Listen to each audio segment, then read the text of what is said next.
celles et ceux licenciés, précarisés et invisibilisés. Un autre avenir à la hauteur de vos dignités est possible. Pourtant, cette fête devrait être belle si les promesses de rupture du régime en place étaient respectées. Malheureusement, force est de constater que la fête a été dominée par des manifestations de travailleurs frustrés. PASTEF est la décision du Conseil constitutionnel. L'actualité politique nous commande à parler de la décision du Conseil constitutionnel. Nous rappelons que Thierno Alassane Sall a été l'initiateur de la décision du Conseil constitutionnel. Comment?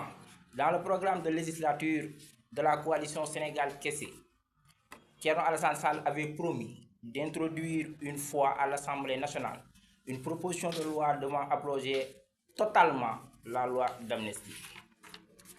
PASTEF a subi une déculottée mémorable, mais tente honteusement de la travestir en victoire pour satisfaire un narcissisme aussi déplacé que mal assumé. Pourtant, la substance de la décision du Conseil constitutionnel numéro 1C 2025 est d'une limpidité incontestable. La loi dite interprétative, en réalité, une modification déguisée, portée par le député Amadouba numéro 2 et votée par la quasi-totalité des députés de PASTEF, a été déclarée inconstitutionnelle. Toute la mise en scène, les victimes exhibées, les photos brandies, des dizaines de plateaux télé achetés pour influencer l'opinion, tout cela n'a rien servi. Il est absurde et d'une profonde mauvaise foi de prétendre qu'un des considérants viendrait contredire la décision elle-même, l'article 1 alinéa 2 de cette prétendue loi interprétative qui ouvrait la voie à l'amnistie de crimes imprescriptibles, assassinats, torture, actes de barbarie, etc. Dès lors qu'il serait lié à l'exercice d'une liberté publique, viole clairement la Constitution, comme l'indique le considérant 31. Contrairement à la communication mensongère de PASTEF, ce considérant rejette sans équivoque cette tentative de contournement juridique. PASTEF, en vérité, voulait soustraire ses partisans à l'application de la justice. La proposition de loi de Thierno Alassane Sall l'avait déjà souligné. L'amnistie constitue en outre une violation du droit international applicable à l'État du Sénégal, notamment la Convention contre la torture et autres peines ou traitements cruels, inhumains ou dégradants, entrée en vigueur le 27 juin 1987, ainsi que la Charte africaine des droits de l'homme et des peuples, entrée en vigueur le 21 octobre 1986. Ce rappel, également mentionné dans le considérant 31, n'est donc pas nouveau. Le vrai débat est là. À la lecture attentive de cette décision, il devient évident que PASTEF a négocié une amnistie qu'il n'a jamais eu l'intention d'abroger. Pourtant, il disposait d'un quorum nécessaire depuis 2024 pour contester la loi.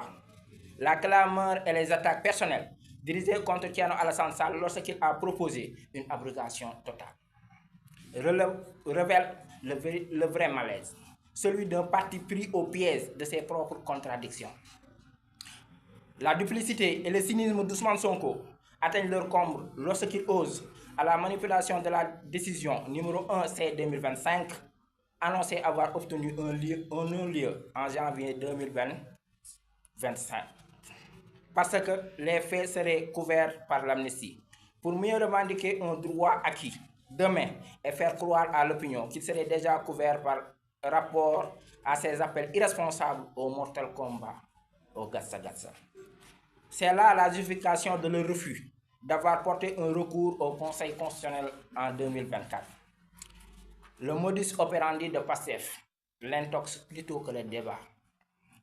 Nous ne saurons conclure sans évoquer les accusations proférées par les panurgistes de PASTEF à l'endroit de TAS.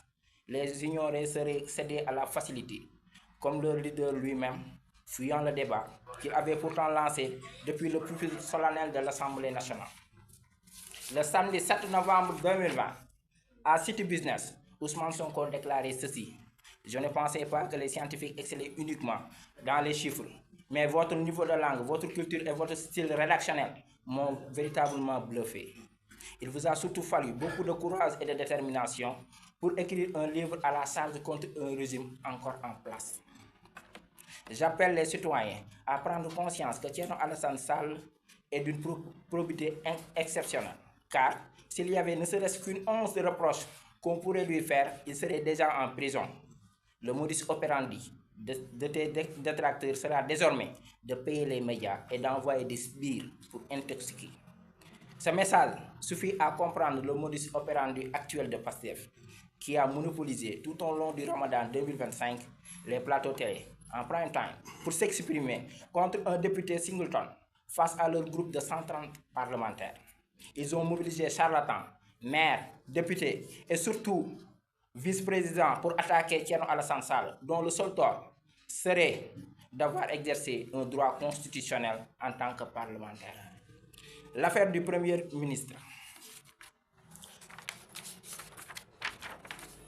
Cette déclaration évoquée supra éclaire aussi la véritable raison du faux fuyant du Premier ministre, dont les probables résidus seraient encore conservés dans des tubes à essai, en attente d'un éventuel test ADN dans une sale affaire morale le concernant.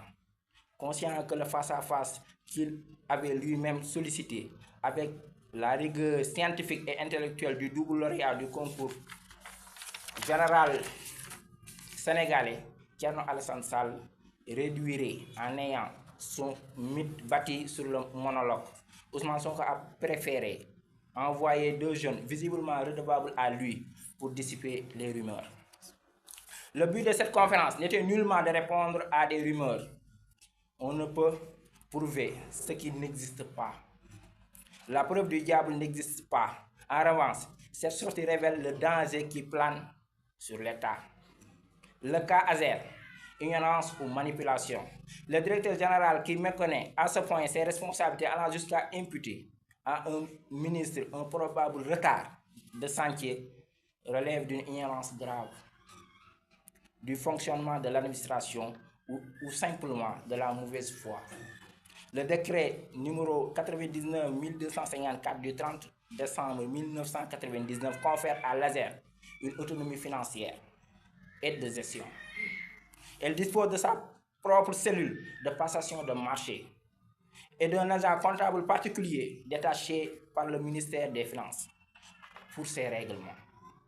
De sa cellule de passation de marché indépendante au ministère. Le ministère, lui, n'exerce qu'une tutelle technique. Il valide les plans de travail et défend le budget devant le Parlement. Ce n'est pas une simple erreur, c'est un cas d'école pastéfien. Quelques questions sans réponse. Pourquoi le Premier ministre a déclaré publiquement qu'il n'avait aucun scandale à laser? Est-ce son rôle ou se défendrait-il à travers son jeune DG? Qui a reçu à la primature des parties prenantes au dossier et dans quel but? Comment de nouveaux éléments ont-ils été introduits pour permettre à la Cour suprême de restatuer sur un dossier qu'il avait déjà jugé? Que réclament mes Standard Bank? Des preuves de décaissement, des 36 milliards et rien de plus. Pourquoi le remplacement du DG de l'ARCOP s'est-il fait sans appel à candidature? En pleine tourmente, Azer, en violation de la loi. Pourquoi les noms de dignitaires de Pastef, dont celui du Premier ministre, sont-ils cités dans une affaire de corruption présumée de 5 milliards et pas celui de Birame Souleye Diop, pourtant tutelle directe de l'Azer? Serait-il parce qu'il n'a fait pas de limite à sa propre technique? Où est la liste des villages effectivement électrifiés? Combien l'Azer doit-elle aux structures d'exécution?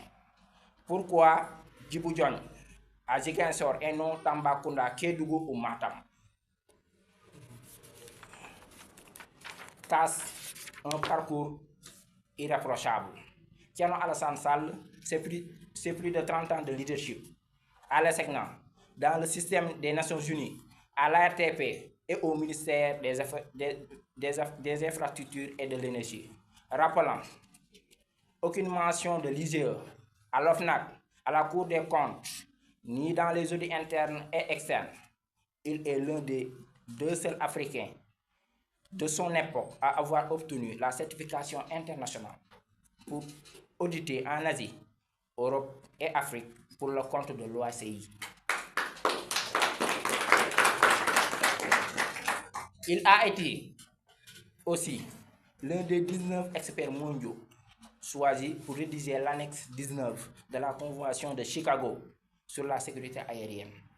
Ce parcours exceptionnel ne peut être effacé par la rumeur, aussi bruyante soit-elle, surtout de la part de ceux qui, en 15 ans, n'ont jamais dépassé le rang de chef de service. Une dernière mise au point.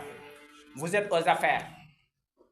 Quand on gère l'État, on n'insinue pas, on ne colporte pas, on assume. Si vous détenez la moindre preuve de malversation, sortez-la.